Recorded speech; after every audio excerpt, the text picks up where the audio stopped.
I am really, really excited to be able to be in a position to bring this content to you, but also I'm super excited that the interest in this session has been so high, because I think that this is the kind of work that we have to do. We have 45 million adults in this country with some college credit and no degree, and a problem or an issue that is confronting 20% of our adult population requires a village, an ecosystem to solve. And so all of us can't do it alone. But all of that said, we are going to start, as we always do, with some time for you to meet a new friend, hang out with some other people. So in a minute, you're going to be invited to go into a breakout room. You'll be with a couple of people. I'm going to tell you what you're going to do with them. This is always the really important thing. So the first thing, while I'm sharing this with you, just take a moment, right? It's back to school. How many of you had like kids that went back to school, or somebody or a neighbor, or finally like saw or going back next week, right? It's pretty, hi Dwight. It is so, it is a really happy time. People return to school or go to school for very deeply personal reasons, right? I mean, there's a lot of talk in public policy about how school is about jobs, but it's so much more than that.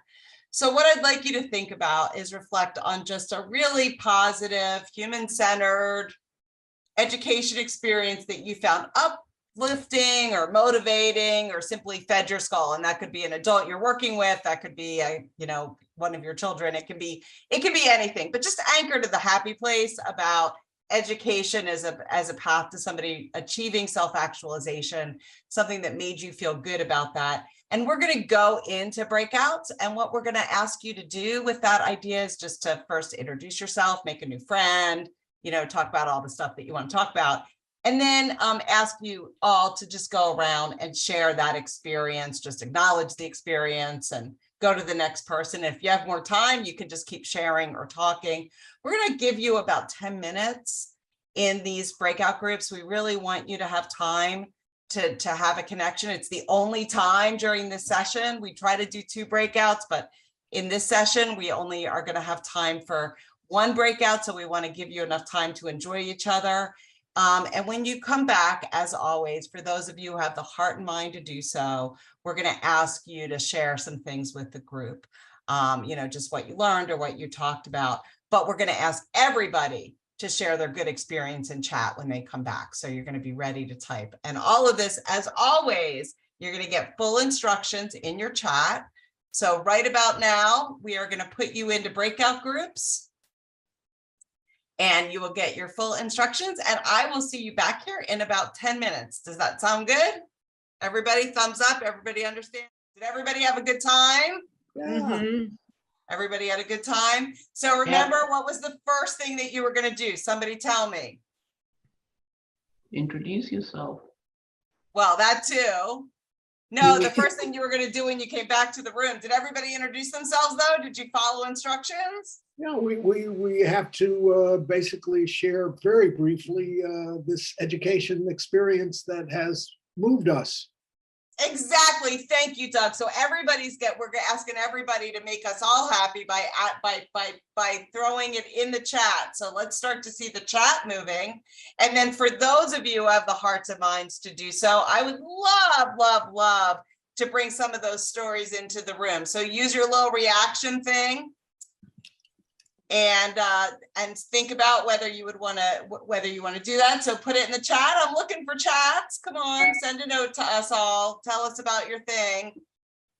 And Andy Carlson has graciously volunteered, or been volunteered actually by me. No, volunteered to share with us to start. So let's pin Andy, and Andy, why don't you tell us, and anybody else who has the heart and mind to do that? Sure. My name's Andy Carlson, father to soon to be 7-year-old twin girls who started first grade last week, and intentionally we put them in separate classes, which as twins, I think they kind of get lumped together so often. And one of my girls is a little less confident than the other. And one day of being in separate classes, her confidence just skyrockets. It's like she gets to kind of be her own person. And I noticed the same thing last year in kindergarten, and it always makes me happy. Great. Okay, and I just saw it come in. Thank you, Andy. That's so exciting. I wish we could like share pictures. So you can send one our way. Maybe at the end we'll share a little picture of your daughters going off to school. And actually, Larita shared with us that she's got she has twin daughters too. How are they? Tell us how old they are. And we can unpin Andy. Yeah, there we go. Where's Larita? How old are your twin girls? 44. Oh, okay. So Andy, you got a couple of years to go. Sixth graders scheduled to go to space camp that they need to overcome their fear of flying. If they're going to become astronauts, thank you, Doug. Anybody else of the heart and mind to share with? Well, first of all, please, everybody, put your stories in chat. Anybody else want to bring something up for the full group? I really do appreciate everybody participating in this. I think that it's really easy to get lost in the stuff that happens every day, or to get really tied up in the work. And I personally value the opportunity just to take a break in my day and really think about the good stuff in my life. And I really do appreciate, again, there we go. They're starting to come in. Excellent. Well, keep them coming. They make me very happy, at least. I am going to ask a couple things. So first of all, I invite you all, again, I'm going to say it a couple times, to please turn your cameras on. We're going to move into our next part of this agenda, which is a pretty quick poll before we move into the presentations. So you're going to have about 3 minutes. Here is the poll. How much do you agree with this statement? In my geography, there is a robust, collaborative, and well-known ecosystems of services to support adults to continue learning, inclusive of a college degree. And we gave you four options. Yes, that describes us. Emerging, this is a path along which we're headed. There seems to be interest. And crickets, we're like alone in this ecosystem. In fact, the only time we get to talk to other people who care about this is when we come to stuff that the Graduate Network hosts. How's that sound? Now, while you're doing that, we have some music, right? We have a little bit of music to score this as you're thinking about it. Nobody said crickets. Most people said emerging, or that there's some interest. I'm wondering if anybody who wasn't in Michigan said emerging. Use your reaction is there anybody not in Michigan who said emerging? Okay.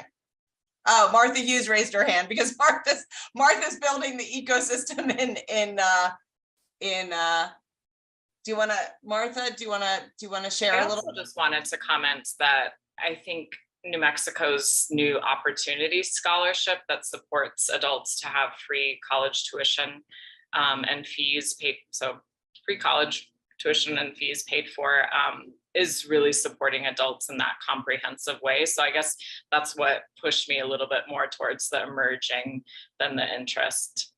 Great. That's excellent. That's excellent. Well, we want to see more of that. And my hope is that this session will inspire those of you who are, in states or have access to people to think about what it really is to build an ecosystem. And related to that, I'm going to ask you all to do, besides to put your cameras on, which I'll continue to encourage any of you who can to do that and keep them on. I'd like everybody just to make sure that you've got near you a piece of paper and a pen. We're going to do some low-tech things. And what I'd like you to do is, during the conversation, if you have any questions, jot them down. I don't want to miss anything in chat. What we're going to do is we're going to have a conversation with our speakers. And then at the end of the conversation, we're going to take about 5 minutes on a Jamboard, and any questions that you've got that remain unanswered, we're going to ask you to post, and we're going to do a lightning response round. So you'll have an opportunity for all of you to ask your questions, but I just worry because I feel like sometimes it's hard to manage that in chat. And we have a lot of information to share with you and have tried really hard to think about a good way to do that. So with that said, I would like to bring Doug Ross up. Doug is our first speaker today. And so let's put, hi, Doug. There, let's plunge ahead. Okay, so I invited you first. So share a little bit about your background and where you were in 2019. My background, because I'm older than most of you, is long and checkered, but I've been a state senator. I was Commerce Director of Michigan. I was Assistant Secretary of Labor in the Clinton administration. I ran for governor unsuccessfully. I started a group of charter schools in Detroit. Ended up as in 19, was appointed by Governor Whitmer, her senior advisor for Michigan Prosperity, which was kind of a funny title, which at least gave me some latitude to get into different areas. That's great. That's great. So what was on the governor's mind, right? You know, when you talk about prosperity. Well, in running in 18, she had heard a couple of things from economists. She kept hearing that human capital was increasingly the name of the game, that's how states prospered and got competitive advantage. And virtually all the business organizations she was in touch with kept saying, that's our problem. We can't get enough skilled people. So she was inclined when she came in and was getting ready for her first state in the state to want to set some goals about education attainment. Most states had already done it, Michigan right. State. And then a number of us were able to kind of direct her attention to Tennessee, where Tennessee had passed the Tennessee Promise for recent high school graduates and Tennessee Reconnect for adults to go back tuition free. And she introduced both, but the key, of course, is something had to be bipartisan because she's a Democrat and the legislature's a Republican. Sure. And again, because policy and politics have to come together if anything good ever happens, it was clear that the business community was ready to run with the adult part, the Reconnect part. Mm-hmm. So then it really just became a question of managing these bipartisan relationships, really bringing the business community in strong, finding bipartisan champions in the legislature. And then finally, once we got it set up and going initially, finding a really talented person to turn out to be Ava Atari to then run it. And you're going to hear from her next. So yeah, get that part of it. I'm curious. So it's exciting because in 2020, when I joined the network, sort of one of the big projects that we were working on was you. And I should say that I was in DC during the Clinton administration, and I sort of saw you from afar because I hung out a lot at the Department of Labor. So it felt a little bit like full circle. I think you were there on middle school trips. It was good they were bringing you to the Unfortunately not. But it was really exciting for me for the network to be involved, to see that the network was involved in this. And I'm curious about I assume that you got to us through Tennessee, through the work that we had been able to do in Tennessee. We did. And as it turned out, it was clear we did it two parts. When the COVID hit, all of the money that had been appropriated to start Reconnect was pulled back to deal with health crises. Right. But when federal money came in, we said, well, let's do a GI Bill with federal money for adults who served in frontline jobs while the rest of us sequestered. Right. And that generated about, I think probably about, maybe 125,000 applications, right. Maybe 85,000 accepted, and then Reconnect has now added another 100,000. But the challenge, I think clearly is now twofold. How do you translate all of this interest into actual enrollment? Mm-hmm. And then what do you do about the fact that, for example, in Michigan, the 4-year completion rate for adults for community colleges for a degree or occupational certificate is about 25%. Yeah. So it's hard in good conscience for too long to say, come on in, great opportunity, 1 in 4 chance you'll make it. So Yeah.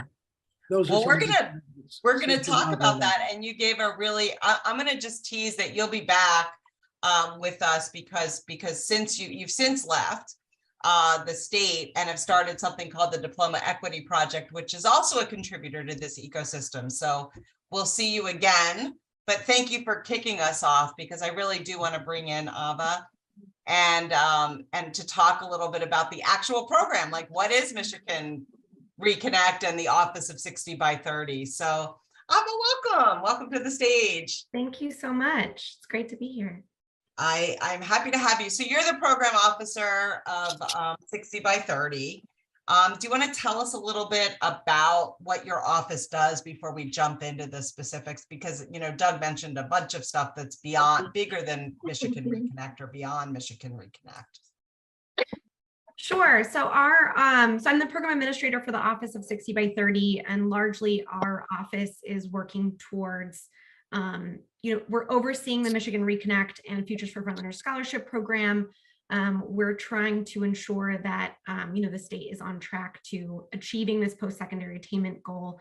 And so we also have my colleague, Jayshana Hicks is on here as well. She's our student success manager. So we also work with the institutions across the state of Michigan to make sure that we're thinking about best practices and policies to support that would allow students to enroll, persist, and complete.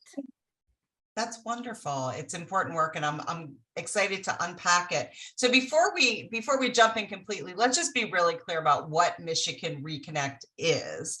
Doug talked about it a little bit, but can you just sort of anchor us in specifically what that program is? Sure. So in short, it's a scholarship program for Michigan residents who are at least 25 years old, who have a high school diploma or its equivalent, but not yet an associate degree or higher. So that could be adults who are pursuing college for the first time, or adults who already have some college experience, had to step away from their studies and didn't receive a degree yet, and are now looking to go back to school or start school for the first time. Great.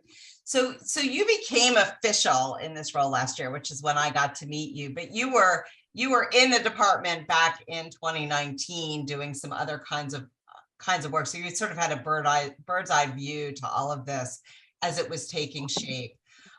So we were working together, and if I recall, the light switch went on around February of 2021 for Michigan Reconnect, something along those lines. That's when the program was officially launched. But I'll take us back actually a little bit further. So as Doug already mentioned, at the time when Michigan Reconnect was supposed to launch and the funding had to be pulled, there was federal funding that came through, and we were able to then launch Futures for Frontliners. So we were focused on getting that program launched and off the ground. And around the time that the next fiscal year budget was passing in September 2020, we were launching the application for Futures for Frontliners. It was also at a time the state was able to assess how fiscally healthy it was from the influx of federal funding it received, and we were able to then put funding towards Michigan Reconnect. So just in the thick of launching one scholarship program, we also started to then think about, designing and implementing Michigan Reconnect. Yeah. And Futures for Frontliners is modeled very similarly after Michigan Reconnect. So, we also had some lessons learned from implementing that program that we were able to then think about when launching Michigan Reconnect. So then you talked, and then you came in, and you sort of flipped the switch. And the thing that I remember, our colleague Kathy Zandona was sort of on the ground, and Zach, right, to help with the data, try to manage the data. You had like 40,000 people express interest in the first 2 weeks. That's exactly right. Actually, yeah, by the end of February. So we launched February 2nd, 2021. The application and the website went live. And by the end of February, we had close to 45,000 applications. Wow. That is pretty wow. So just like quickly, what does the program offer, right? Like, what is it? Yeah, sorry, it took me a minute to get off mute. So it provides free in-district tuition, mandatory fees, and contact hours for participants to pursue a Pell-eligible skill certificate or an associate degree. And it's a last dollar scholarship program, so it follows after the Pell Grant and other state aid as well. Okay, and it's for the in-district, it's the in-district community college, so it's whatever the resident, so it's not Michigan-wide, it's in-district. So it can go towards any of the 31 public community colleges and tribal colleges in Michigan. So depending on if the student lives within an area that pays a millage to the institution, then the student's considered in district by that institution, and then they're charged at an in-district tuition rate. If the student does not, then they're charged an out-of-district tuition rate. But no matter which of the 31 institutions the students attend, the scholarship will still pay up to that in-district tuition. Got it. Okay, that's great. And so what do your numbers look like? What do your numbers look like today, 18 months in? So we're actually now over 100,000 applicants. In that, we also included about 14,000 who had applied for Futures for Frontliners, but actually didn't qualify for that program, but did for Michigan Reconnect. So we were able to automatically transfer them over. And largely the applicant pool is represented by individuals who identify as female, Black, African American, or white Caucasian, and are between the age of 25 to 34. And then largely from the Detroit metro urban area, but from across the state, we've seen applications from, east to west, north to south. And how many people are matriculated? We have over 18,000 students. That's probably, actually need to get our latest enrollment numbers, but at least we know that 18,000 of our participants have at least started one semester with our scholarship program. Well, thank you. I know you'll be coming back. You can stick around too, but let's bring Jay Shona up, because I would like. So hi, Jay Shona, how you doing? Hi, I'm good. How are you? Excellent. So just to put this in context, so you're the student success manager, and for the office and work every day with Ava. But you also tell us about the work that you do every day in that office to support Michigan Reconnect. Yes. So currently, like you said, I am the student success manager of the Office of 60 by 30. I manage the navigator side of the Reconnect program. And in addition to that navigator portion, I also work closely with our director and Ava as well, focusing on our state's efforts for college enrollment and completion for our adult learners that are specifically in the Reconnect program, and also working closely with our community college or community organizations and partners to connect our students with the wraparound support they need to get to and through college. So thank you.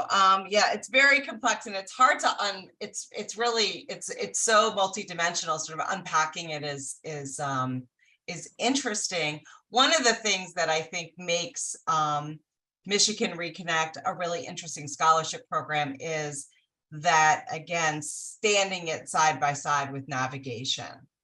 So I'm curious if you could talk a little bit about sort of the navigation model, maybe go a little bit more deeply. I know some of your navigators are on this call today. I saw them. We see them. They're very active in the network. So a lot of us who are regulars on these conversations have seen your team around a lot. Yes. So we know that college affordability is not the only barrier to getting students to and through college. So behind this initiative, we have 10 navigators that we've hired that are assigned remotely across the state to a particular region or colleges within that region.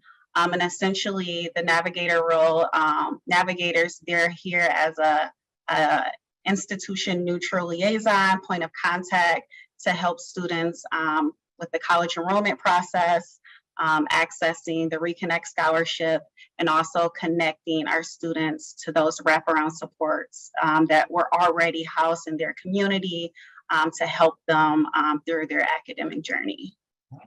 And it was one of your navigators that was the inspiration for this session, because we were in another session earlier this year.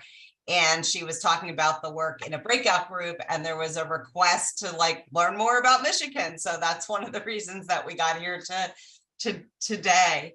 One thing before sort of we wrap this segment, there's a lot of you've got a lot of partners, and in fact we're going to talk about some of your partners, and I know that those partnerships are authentic because I had the chance to talk with a lot of your partners in prepping for this session. But one who isn't here but is similar across all states is your Michigan Works agency. So that's the agency. It's for other states, it's everybody's got a different brand, but it's like the state workforce dollars. The group that supports your American job centers, and they have some money that comes with that. Could you just talk a little bit about how you've worked with them and how they've been supportive to Michigan Reconnect, to the reconnectors themselves? Absolutely. So our Michigan Works Association is essentially the state's workforce development system. So our Department of Labor and Economic Opportunity department, which we're housed in, we have an education and training division, and that division actually funnels the federal money for our Michigan Works agencies that are housed statewide throughout, and it's about 16 of them. And they essentially provide employment and training services to job seekers.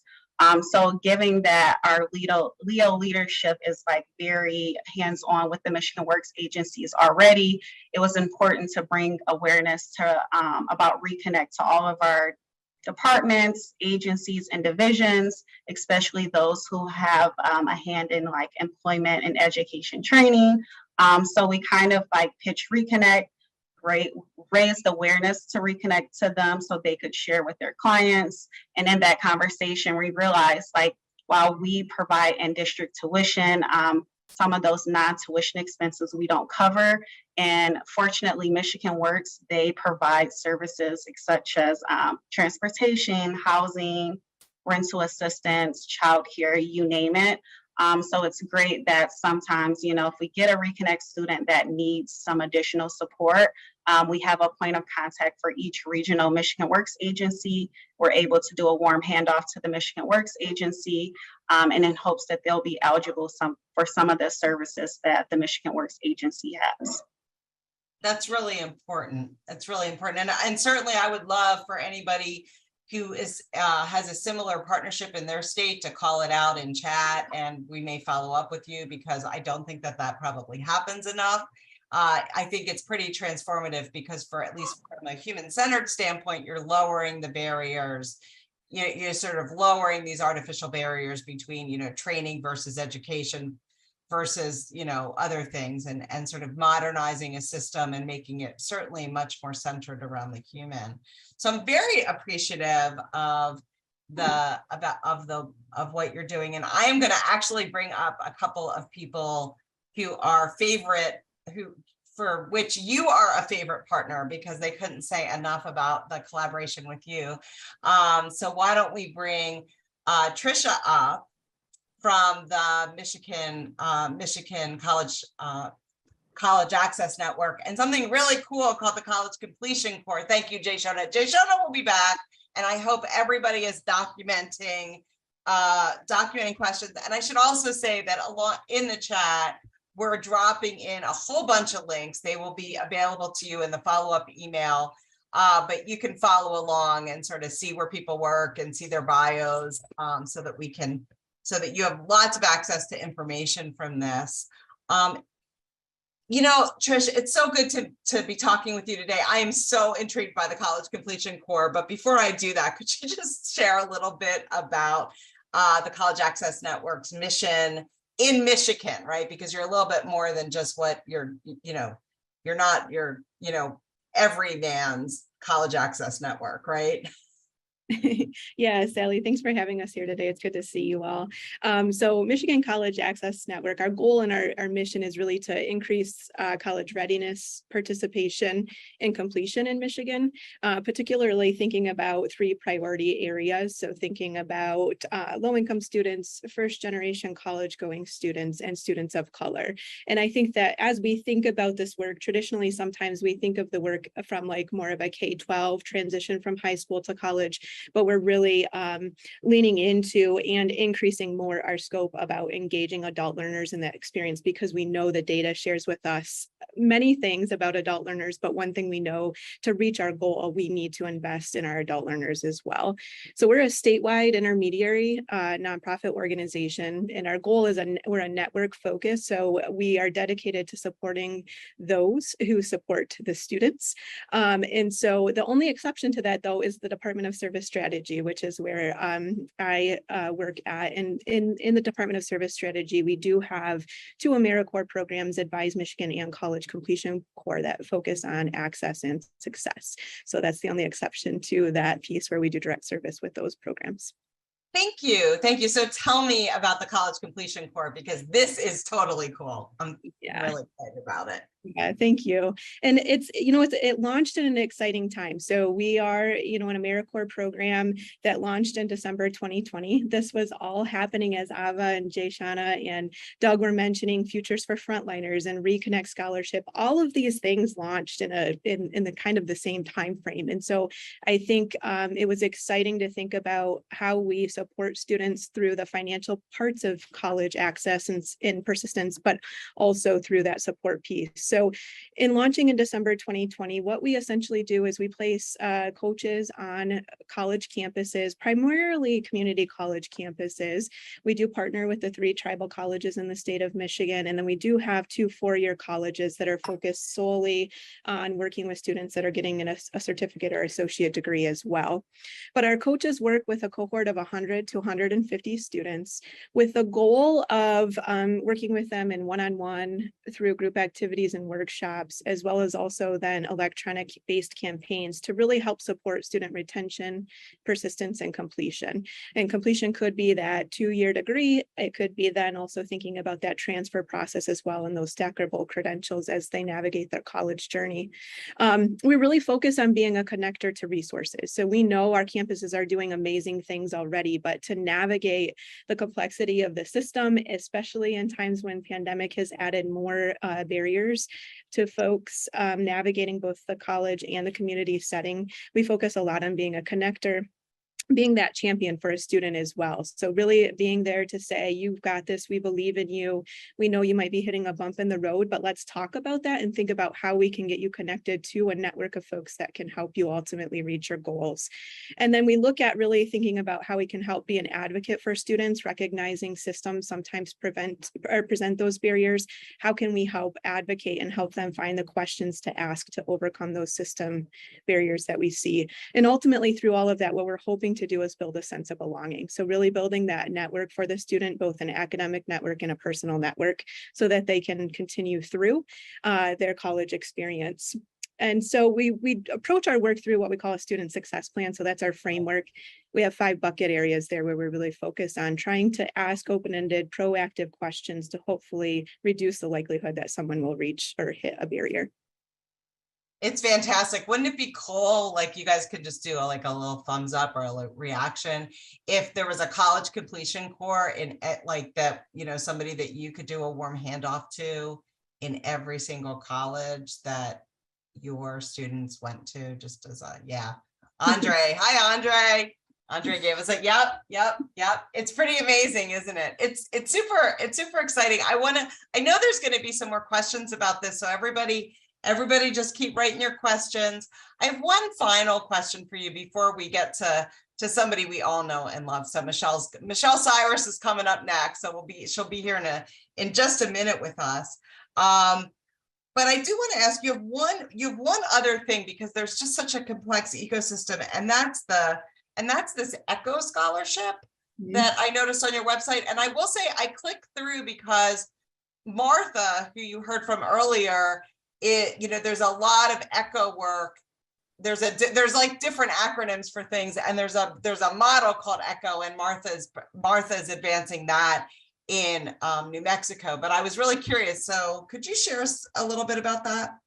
Yeah, so this really just feeds off of the things that Ava, Doug, and Jay Shauna were sharing as well, where it parallels the Future for Frontliners and Reconnect scholarship, where we have a scholarship available for students who were working in essential positions during pandemic. So ours is really timeframe is from March 2020 to June 30th of 2022, where they were working in an essential job, but they're not able to access federal financial aid due to immigration status. So, so this allows them to still have a similar experience to receiving scholarship dollars like a Future for Frontliners or Reconnect scholarship recipient.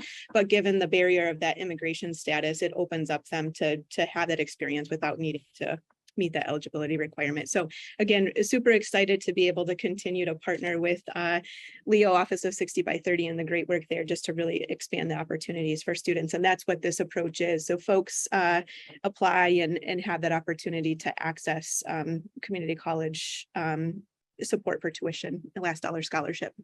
I so appreciate that. Thank you, Tricia. We'll see you again in a moment. Now I want to bring up, because most of us are local, like most of you who are on this call do the work, do this work locally. And I want to bring up your colleague and peer, Michelle Cyrus. Hi, Michelle. Hey, let's get off Hi, me. Sally. How are you? I am excellent. I'm excellent. It's so much fun to learn about the context in which you're doing your work. How are you doing today? I'm actually doing good. I'm hoping my camera remains stable. So That is all. if that can remain stable, it'll all be good. So this session is really just about this ecosystem, but the first before there was an ecosystem, there was Detroit Drives degrees, right? So I think in addition to sort of being, sort of the poster child for who hangs out in our network, right? You also have a pretty strong opinion or perspective about, what has happened when all of a sudden when you start work and now you find yourself with lots of other work around you. How has Michigan Reconnect impacted Detroit Drives degrees, right? Oh, go ahead. Finish your question. Oh, no, that's the question. Well, it's been really cool. I'm like thrilled that Michigan recognized the importance of education and made an investment with the Michigan Reconnect scholarship, and to ensure that that scholarship was available because they saw an untapped need for adults. However, people getting their associate's degree is absolutely fantastic, but it's the first step to the process. As far as I'm concerned, with some folks, especially those folks who want to go on to be like a healthcare social worker or a physical therapist, what we're able to do is have the ones that need that 2-year degree or some stackable credentials to get those and then go on for their BA degree. So it's allowed us to like open other avenues to work with people and connect with them, and also work with the Michigan Reconnect folks in that pre-application process to get people from point A to point Z in that 2-year window. That's amazing. It is really super exciting, right? Because now you've got a resource for people. So let me ask the other side. So how has the emergence of the Michigan Reconnect ecosystem supported your work as a navigator? We heard a little bit about this, so this is a little bit of a setup question, I guess. But so in terms of the handoff, like you talk about yourself, I love this, as an educational concierge, right? And so you're sending somebody off to not the restaurant, but the school. Yes. What is it? How has that experience changed or been enhanced, if at all, with the Michigan Reconnect and Office of 60 by 30 investments over the last couple of years? Like you were saying, Sally, we do consider ourselves an educational concierge, connecting, kind of like being that bridge, connecting people not only to a university or a college, but also connecting them to resources such as Jayshawn has talked about, Trish has talked about. Obviously, we're all in the same arena on how we want to help these folks get into and through college. And so having the Michigan Reconnect Navigators has been fantastic, because we're all in this like one-dimensional mindset. And that is to educate the populace here in Michigan. And so having these folks to be able to call on, to be able to bounce things off of, and to be able to help me learn different things that are available for the population that I serve has been phenomenal. I don't think that we could be doing this work if Michigan Reconnect hadn't came on the scene. So it is great working with Trish, with MCAN. Thank goodness Doug had the foresight in working with Melanie DeEvelyn and many others to kind of get this ball rolling. So it's just been phenomenal being able to have partners in doing this work. Well, I mean, that's great, because at the end of the day, of course, it's about students, it's about centering around adults, and, and not having, and being able to do these warm handoffs and know that there's a supportive ecosystem. And that's really good to know. I want to ask, I'm going to bring Doug up in a second, because, I mentioned at the end, right, at the end when he talked, that he also has started another program also in Detroit, right? And we heard, and I don't recall whether it was Ava or probably it was Ava who mentioned that most of the applicants are certainly concentrated in the Detroit metro area. I come from a similar, in Philadelphia is a little bit like Detroit is to Michigan. Philadelphia sort of is to Pennsylvania, where there's a lot of demand, but it's very concentrated in one place. So I'm going to invite him up, but I do want to ask you one thing, and we're going to post something that that the 60 by 30 office is doing, called Champions for Michigan Reconnect. But Michelle, you also have an ambassador program, right? An outreach program. And I'm just curious, we'll talk about this more maybe in another session, but how many ambassadors are currently active with Detroit Drives Degrees? We have 83 ambassadors throughout the Tri-County area that are active. We have 2 that are actually paid ambassadors, and then they get a stipend monthly. And then we have 1 that connects us, thank goodness she's amazing, to political resources around the state. So having these ambassadors to be our megaphone, our champions have been fantastic. Excellent. Yeah, we'll come back and if you've got information, if any of you on here are interested in like ambassador programs and building ambassador programs, I encourage you to note it when we do the evaluations in a few minutes. We also at the Graduate Network, and my colleague Bridget has been supporting a Michigan ambassador program with AARP that is also sort of in this space. So a lot of energy around getting people back connected to education. So speaking of which, welcome back, Doug. It's good to see you again. It's been a while. I want to can you just share a little bit about your work now since you've left the state? Quickly, by way of jumping into it, what I think we're trying to do in Michigan, and I assume folks elsewhere, is to really raise education attainment in a set of communities like a state, and also to close this gap based on race and income in terms of completion rates. It's a multi-decade effort. Right. And yet legislators and legislation turn over, governors come and go. And unless there is real infrastructure that exists outside of government, like we talked about NCAN and Detroit Drives Degrees and so forth, it's not going to happen, because under pressure, money will be moved from programs to something new and so forth. Right. So this has really been now about how to create enduring, self-sustaining infrastructure.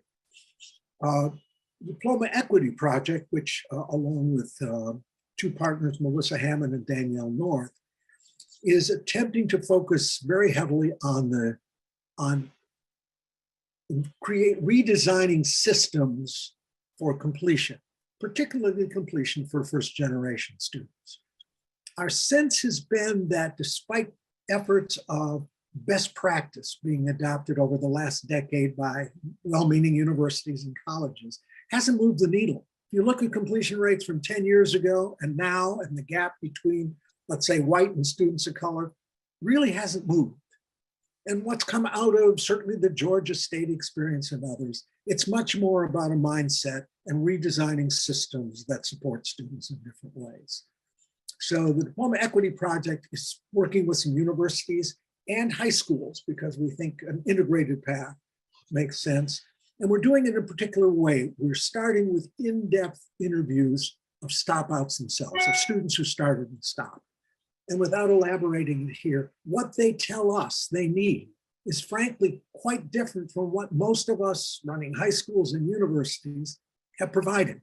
What seems logical to us sitting around the table in an office doesn't necessarily work for adults with families or kids Right. coming from high school. And I'd add one other thing. In addition, we have brought a model from Boston called to Detroit, designed specifically for adults with jobs and family responsibilities and so forth, which in Boston produced AA, associate degree completion rates for actually both at the community college level for AAs and BAs, with mostly low-income students of above 50%. And that's, in fact, was Harvard School of Education indicated it was substantially higher than the public institution in Massachusetts. So we're trying to help create new designs that give us a chance to break out of our stalemate. I so appreciate it. I mean, I hope that we have conveyed, we're not done yet, but I hope you all get why this is so exciting, because you've heard sort of state level, you're hearing the core practice that Michelle's talking about, you're hearing the additive work that MCAN is doing that sort of builds around a statewide ecosystem to support adults to get where they want to go. You're hearing Doug really talk about bringing in models and really pushing schools themselves to change, right? Like we used to say in Philly, well, like the first thing to address this problem is to make sure that people don't stop out in the first place, right? Like, I mean, we end up with a lot of adults who have, I mean, it's easier for an adult to start who's never gone than it is for an adult who's gone and stopped out and has debt and, you know, all kinds of things. So all of this is very, very important work. I'm going to ask Doug, and then I'm going to do it in the order. So if we can bring up Ava, Jay Shona, and Trish back very quickly. I want to make sure everybody's got that you're writing and that you've got your questions. I have one question before we close this segment, and you guys know the order that I'm going to ask it, but it's one thing that you've learned over the last 18 months that you wish you had known at the beginning. And so I'm going to start with Doug to answer us while you guys are all thinking about your questions, and then we'll be launching into our session. Something I should have known, but forgotten away, that if you're seeking to implement system changes within a public institution, you need a deep hands-on commitment from the CEO to do it, and a genuine buy-in from the next level of leadership that's going to do it. And the leader has to continuously explain to everybody why these changes are fundamental to the institution's survival. Innovation can come from any level, but if you don't in a public bureaucracy have that, you won't get anywhere. Thank you. Ava? Wow. Okay. So there's, I think, a lot that we've learned over the last 18 months and that we're still learning, you know, because putting policy into practice is not a straightforward process. And oftentimes it's not until you're implementing it that, you know, scenarios will start to come up, and then you'll need to either do some creative problem solving or, you know, note those for later that you want to advocate for and make changes. But I think one thing that I really didn't anticipate is maybe the length of time it takes. I guess I would say like it's a long game to be able to motivate an adult to go back to school, because there's a lot of barriers and feelings associated with the thought of going back to school, and so many things that as an adult you're dealing with. So just the all the touches that you need to make sure that they stay motivated and encouraged and take that next step to getting enrolled, I think is a much longer game than I'd anticipated. Yeah. We're still learning about. Yeah. Thank you. Thank you. So let's do, oh, Jay Shona, you're next. Sorry, just trying to get myself off mute. I'll say, just having more of a policy background, I think we did a great job with getting bipartisan support, especially with our legislators, the business community, community partners, but maybe at the same time getting support and buy-in from the people that are actually doing the work. And when I say those people, I'm talking about our financial aid advisors in those offices.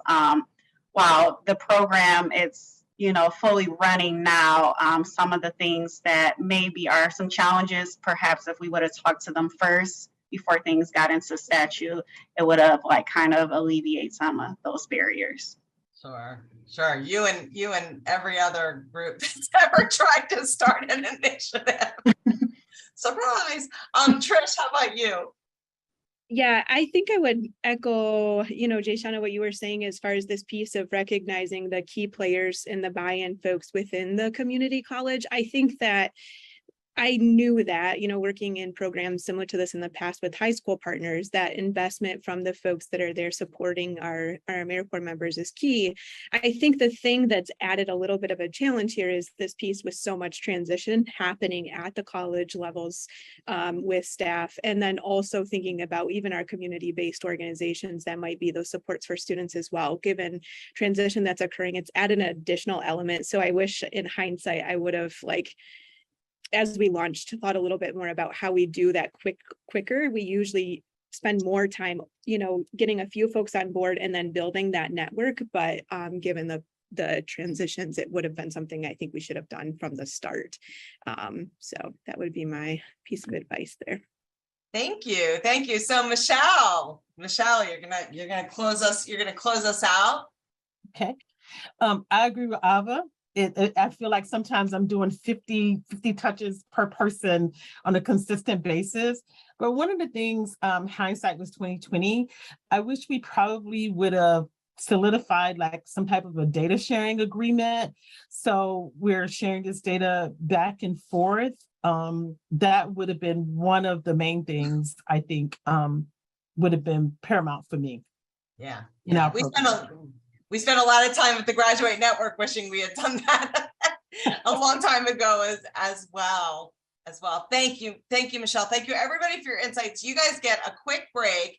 Right now, we are going to ask every one of you who've got your questions. We're going to drop a link into the chat. It's to a Jamboard.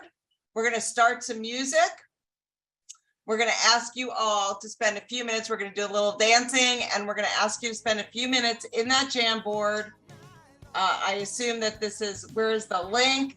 Are we dropping that now, Misty? Sorry. There we go. Can everybody see the link? Click through. Really invite you to go that. We need you to post your questions there. That's how we're going to do that. We're giving you till the end of the song. So maybe Misty we can get a little bit of turn off. So you got one side that's burning questions.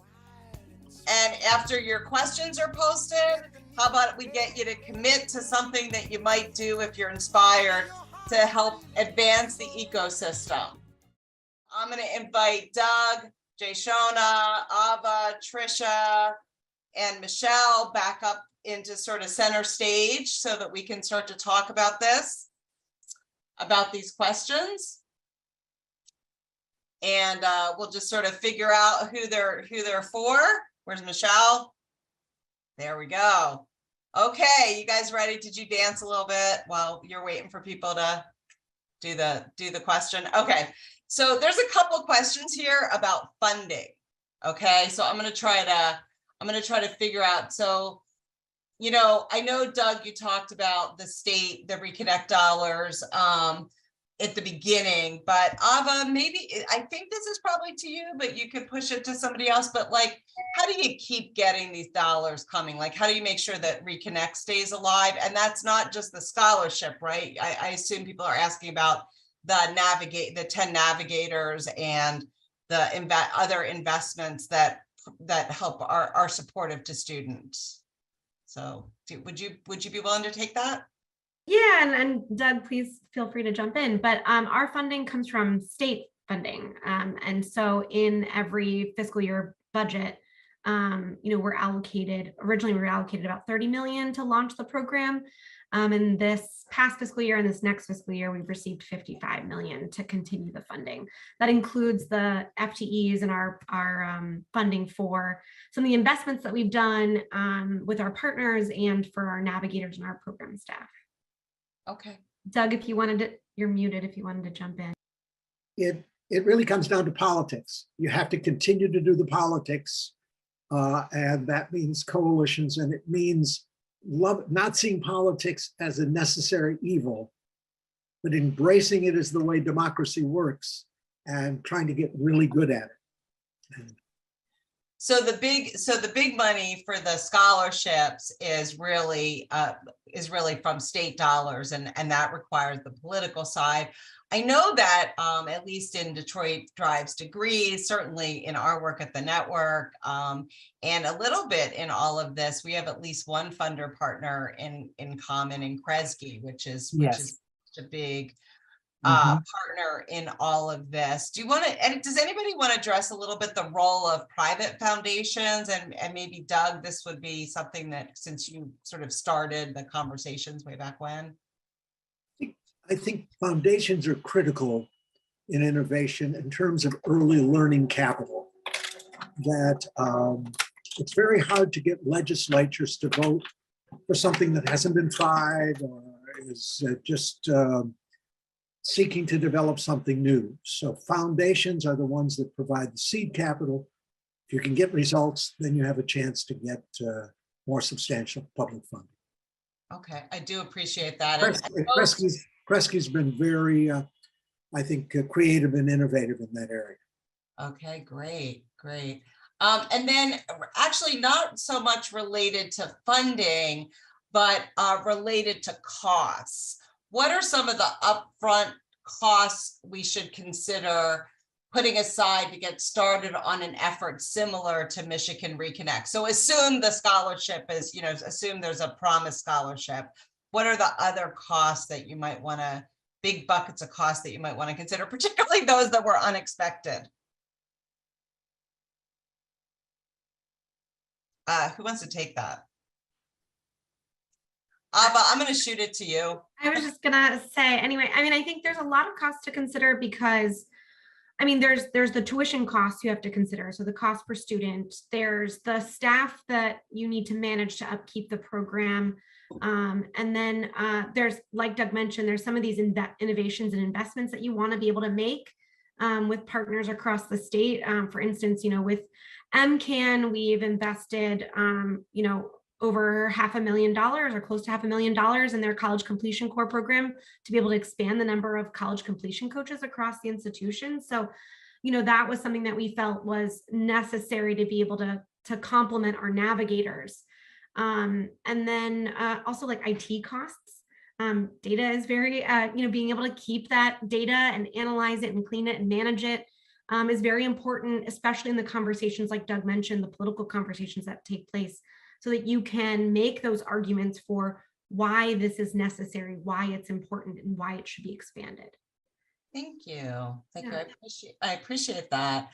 And in terms of more navigators, in terms of growing the program, I assume that it's really a combination, right? It's now that you've got it proven. If you need more, if you've got more demand, this is a way to do that. I assume same thing for your partners, also pursuing opportunities to grow that. So I'm seeing like Trish is just nodding, and Jay Shona's just nodding and she's like, yes, we need more navigators. We need more. Let me ask another question about, the glue organization, right? So who's really holding this all? Who's really holding this all together? I mean, I can tell you that Connect. I'm looking. Jay Shona happens to be right in the center of my screen, and what I heard from Trish and what I heard from Michelle, whatever. Like I talk to Jay Shona at least once a month, and we're always like reconnecting. But where's the glue in this? Sally, when you say where's the glue, are you talking in terms of specifically like Michigan Reconnect or like Michigan's education ecosystem? The education ecosystem. The question that we got on the Jamboard is, who is the glue organization that ensures all these amazing initiatives work together? Oh my God, I could not just say one. I would probably get in trouble. I think there were certainly some great organizations that came before us, like the Michigan College Access Network, the Michigan Community College Association, Detroit Drives Degrees, like all of these organizations were here before us. And we have been so grateful for them for partnering with us, helping us kind of lead the way. But the beauty of us, we are a state department. And so some of the things that maybe they couldn't do on a statewide basis, we could actually come in and kind of bridge or get everyone together. But it really isn't one particular organization or institution. Everyone was doing great work. And kind of when finally the state came in with something more like centralized, we were able to get everyone together. Doug, I want to shoot this back to you. I look like you look like you were going to sit up anyway, but you talked about, this enduring work, right? That was the purpose of doing the Diploma Equity Project. What is your perspective on, does there need to be a central convener or backbone organization and in consultant speak?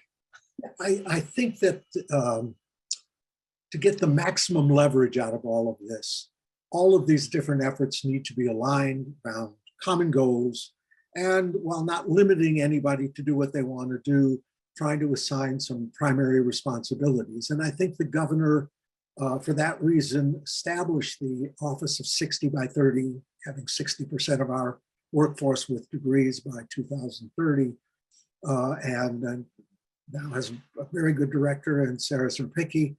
And I think we're looking to them to be the aligner so that we get the biggest return for all of our different investments of time and money. Excellent. Thank you very much. Thank you very much for that. So we're going to do something. We're going to keep answering these questions, but we're going to post in chat an evaluation for this session. We would love you to to take a moment to do that before we close, but we're going to keep answering questions. So if we could put that into the chat. Zach just dropped it in. Please, please, please let us know what you think. I would like to ask a couple of, so we got to this a little bit. How do you recruit students to these programs? And I'm going to ask, we talked a little bit about champions and ambassadors. So why don't we pick that up a little bit? Ava or Jay Shona, which one of you wants to talk about the champions? Yeah, I can talk about it actually, Jason, if you don't mind. So when you're referring to the champions, I believe you're talking about our champion toolkit, which is located on our website. So last year and this year, we launched a marketing campaign to raise general awareness across the state. Includes social media, paid TV and radio ads, billboards, press conferences, press releases. But we also created this champion toolkit, which is publicly available on our Michigan Reconnect website. It includes print and digital materials and can be customized. The idea is that anyone can be a champion of the scholarship program and the idea of free or discounted tuition. So it could be a company that's using it to advertise to their employees, a friend, a family member. It could really be anyone because it takes a village to be able to motivate and encourage someone and get them set up for success. So we have that. And then we also have our, ongoing communication outreach that's to our applicants and participants through our navigators, through our institutions, through many different mediums that we want to make sure our students feel encouraged to take their next steps, they're aware of the resources that are available to them, and that they, help them to stay on track to complete. I will say that I noticed in the research for this session that everywhere I went, there was always a button for Michigan Reconnect or the office, right? Like, so when I was on Trisha on the MCAN website, there's like a lot of cross stuff. So if you happen to get into any of those places, I mean, I'm not going to say that your average student is hanging out with MCAN or something, but like there's a lot of, there's certainly a lot of that. And we heard Michelle talk about her 83 ambassadors who are out there talking to people. We've got the Michigan ambassador, the AARP ambassadors that are specifically focused on 55 and older, who to try to get them to, if they wish to continue their education. We have a question about the Graduate Network, so I'll just answer that briefly and say that we partnered with Doug, and he invited us in. And we helped to co-design the navigation piece of Michigan Reconnect, and we train the navigators. We also, Zach actually spent a long time working with Michigan to help them stand up a data and tracking system that looks, based on our practices. So not data sharing, but at least there was a data system, right, Michelle? And of course, Michigan is a really important partner in the Graduate Network, right? So we continue to learn from each other, and we continue to talk about all the things that we can do together as we try to build a national movement. I'm going to go to, there's some very specific questions about debt forgiveness, and I would simply say that I know that the work of navigators are trained to help individual adults meet them where they are, and deal with using existing ecosystems to deal with things like debt forgiveness and getting transcripts out of purgatory. Michigan is really lucky to have Wayne State, which is sort of sitting there at ground zero of some of these efforts, and we profiled them in the Comebackers Odyssey, which we published last year. What I would like to do before we close, and I hope everybody's finished their evaluation while we're doing this, I'm going to ask you to send some appreciation and thanks to our speakers in chat. Please send them your love. We are going to ask one final question so that our group, including Michelle, really, because Michelle's going to close it, has the last word here. And that is, what's one piece of advice you would give to those who follow in your collective footsteps? And we're going to do same order as last time. Doug, Ava, Jayshona, Trisha, Michelle. Doug. Embrace politics as much as policy. Policy without politics is just really daydreaming. So hug a politician sometime in the next month, and just embrace it. In a democracy, you don't have enough power to get anything done without it. Great. Okay, thank you, Doug. Ava. I would say be open to creativity when problem solving. I think it's really easy to get lost in the weeds. But if you can bring yourself back to what the central issue is, what you're really trying to accomplish, I think it helps us stay on track and think outside of the box. Thank you. Jayshona? I'd say just being open and flexible. If you are a person that likes to know everything in advance and have all the details worked out, be prepared to be uncomfortable. And also partnership building is key. Great, thank you. Thank you, Trish. Yeah, I would say before we launched, we spent a year with an AmeriCorps planning grant, really just being around the country and the state, learning the successes and challenges with programs similar to this, and also engaging our stakeholders, whether it be the community colleges or the community as a whole.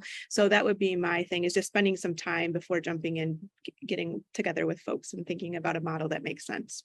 Great. Before we go to Michelle, which we are, I just want to let you know, after Michelle's done, I'm going to ask everybody to take yourselves off mute so that you can thank our wonderful panel. So just get ready for that. Michelle, now first you have to come off mute and tell us your last piece of advice. Embrace collaboration and communication. It is so important with the work that we're doing. Great. Well, thank you all. Everybody come off mute. Come on, let's come off. I want to see everybody try to come off camera too. Come on camera, everybody. Let's look at the gallery. Are we ready? Yay! Yay! Thank you. Thank you all for being here. A ton of resources, all the resources we put in chat will be in the follow-up email, including a really fantastic deck that the office, that Ava and Jay Shona used to talk about the program. Thank you all for being with us today. It is always a joy. We really appreciate being able to partner with you in our network. So thank you. Thank you very much and have a wonderful holiday weekend, everybody. Stay safe. We'll see you on the other side. Thank you, Sally. Thank you. Yay! Thank you. Thank you. Thank you.